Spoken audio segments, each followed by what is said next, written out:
Hey, what's up? I'm Mr. Honish, and welcome to U.S. History Cause and Effect. Today's topic is the era of U.S. history known as Reconstruction.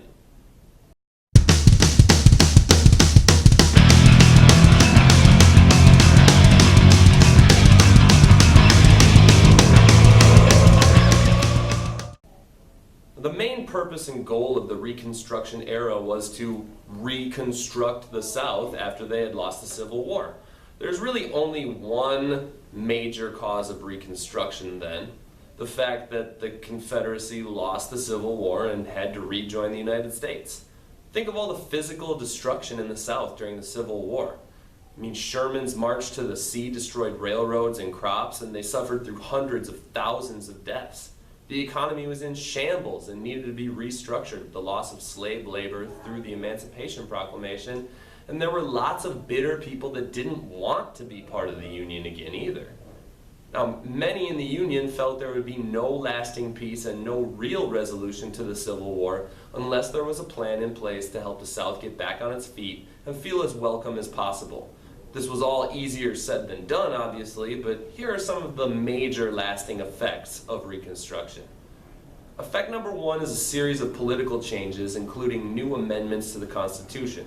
Most of these centered around the newly freed African Americans, as slavery was officially ended with the 13th Amendment, declaring the end of slavery, finishing the job started by the Emancipation Proclamation nearly 3 years earlier. In addition, the 14th Amendment granted citizenship to African Americans, and the 15th Amendment granted suffrage to all males, with the main purpose of ensuring African Americans had the right to vote. Effect number two is economic change, and it's harder to define and harder to gauge how successful that really was.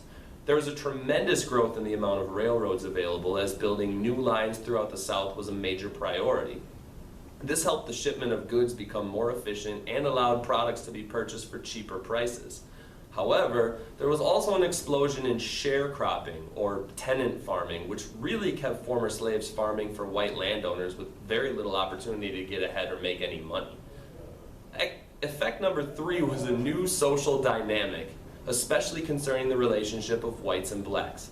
This is the muddiest of all the effects and really showed that perhaps Reconstruction was not enough to successfully fix hundreds of years of racism ingrained in people's hearts and minds. Some new social programs, such as the Freedmen's Bureau, sought to improve the lives of African Americans by providing job opportunities and temporary support as they transitioned from slavery. However, other social movements sought to keep African Americans down. The Black Codes, for instance, were local laws being created to try and get around the federal laws that were giving rights to African Americans. They added things like literacy tests and poll taxes to limit the ability of African Americans to vote. It was also during Reconstruction that the Ku Klux Klan rose to prominence, terrorizing and even killing African Americans if they dared carry out the freedoms now granted to them officially. Reconstruction's level of success is still open for debate today. Clearly, there are many obstacles still to clear socially, but it was an important first step in healing the country in the wake of the Civil War, at least. With all the questions still left unanswered in regards to the South and to African Americans, it's interesting to see how the effects of Reconstruction ended up causing other events into the turn of the 20th century and beyond.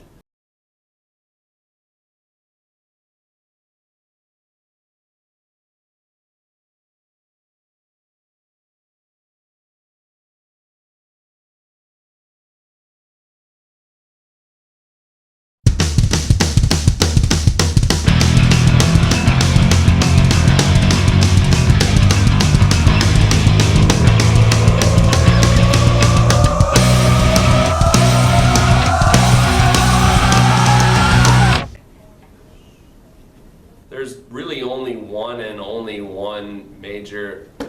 Okay, so like It's hard. you can just. Okay, It's hard here's to an do that. idea. You can use the mouse, It's and we're out. was that it? That's Okay, it. I thought I was missing something. Nope.